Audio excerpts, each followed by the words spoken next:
Welcome back to another flipped lesson on U.S. history.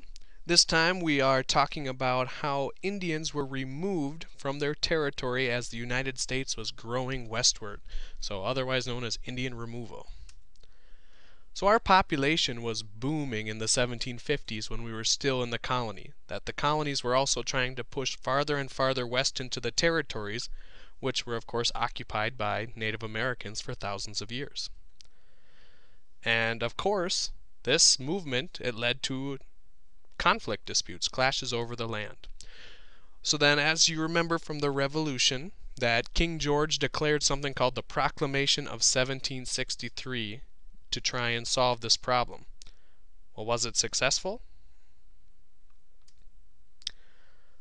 Well, to recap, this proclamation basically forbade settling west of the Appalachian Mountains, in hopes that it would eliminate some of the conflicts between the colonists and the natives that were living in that area.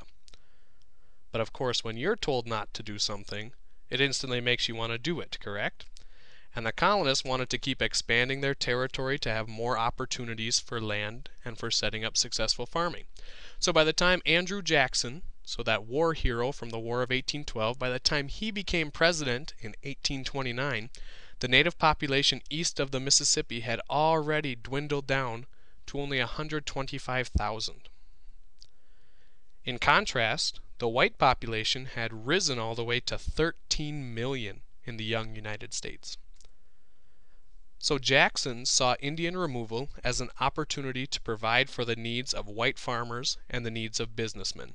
He also claimed that removal was also in the best interest of the Indians. So that should make you kind of stop and wonder, why in the world, how does this guy get off saying that it's in the best interest of the Native Americans to be removed from their homelands for thousands of years? Well, here's a direct quote from Andrew Jackson. He told them, "Where you are now, you and my white children are too near to each other to live in harmony and peace. Your game is gone, and many of your people will not work until the earth. The land beyond the Mississippi belongs to the President and no one else, and he will give it to you forever." Let's break down this quote real quick. So basically he's saying to the Native Americans that where you're living right now, you and the white settlers that are coming in, the citizens of the U.S., they're too close to each other to live in harmony. They're too close to live peacefully. He's saying your game is gone, so the food that you hunt is gone. And he's saying that many of your people will not work until the earth. So basically, he's saying that you don't have any game that you can hunt anymore, and your people aren't farmers, and they're not trying to be farmers. He's saying the land beyond the Mississippi, so on the other side of the Mississippi River, belongs to the United States. We just had purchased it from France. And he's saying that he'll give it to you, the Native Americans, forever, if you agree to leave this homeland. Well, there were many members of the Five Civilized Tribes, those include the Cherokee, Creeks, Choctaws, Chickasaws, and Seminoles, that of course wanted to stay in their lands that were east of the Mississippi River. If you had lived there for thousands of years, I imagine you'd want to stay as well. So these five civilized tribes, they actually attempted many different things to avoid removal.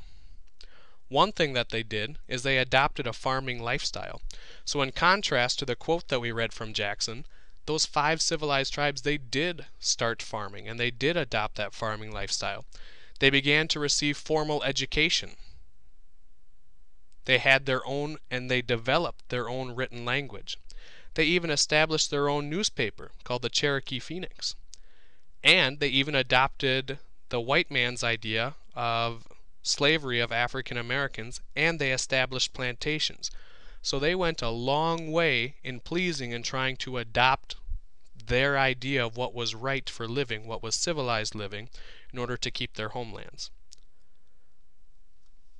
But it still did not appease Andrew Jackson and others. So how did Georgia, which is where many of the tribes, like the Cherokee, were originally from, how did Georgia begin the removal process of the Cherokee and other members of the five civilized tribes within its border? So basically, they made an agreement with the national government.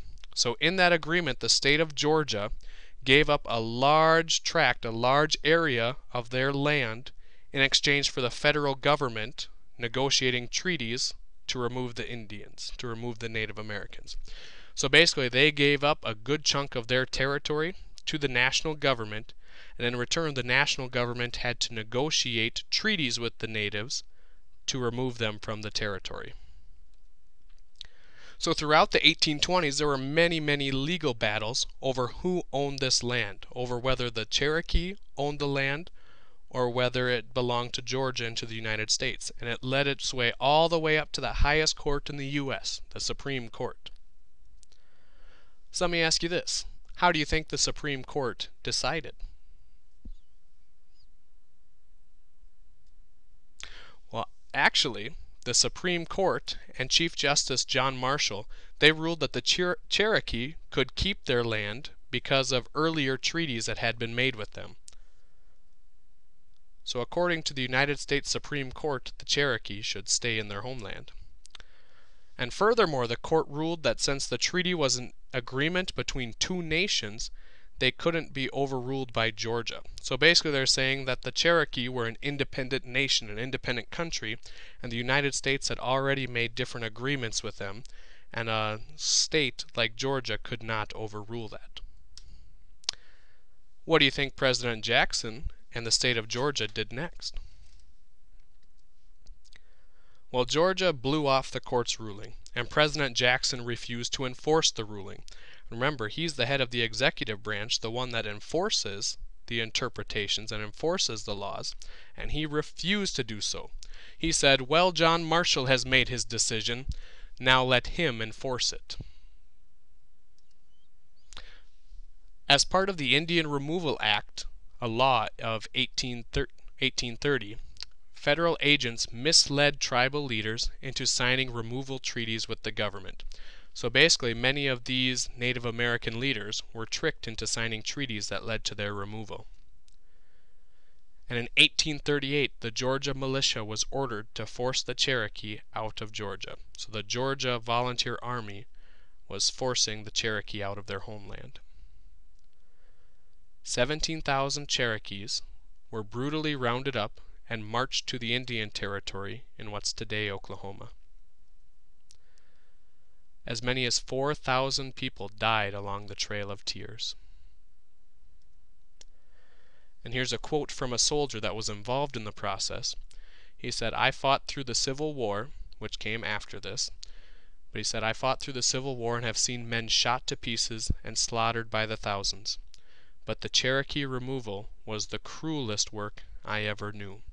So a guy who had fought through many deadly battles said that the cruelest work or cruelest thing he had ever witnessed was the Cherokee being removed along the Trail of Tears. So hopefully you've learned a little bit more about how the United States expanded their territory through the expense from the Native Americans such as the Cherokee from Georgia. Thanks for tuning in. I'll catch you next time.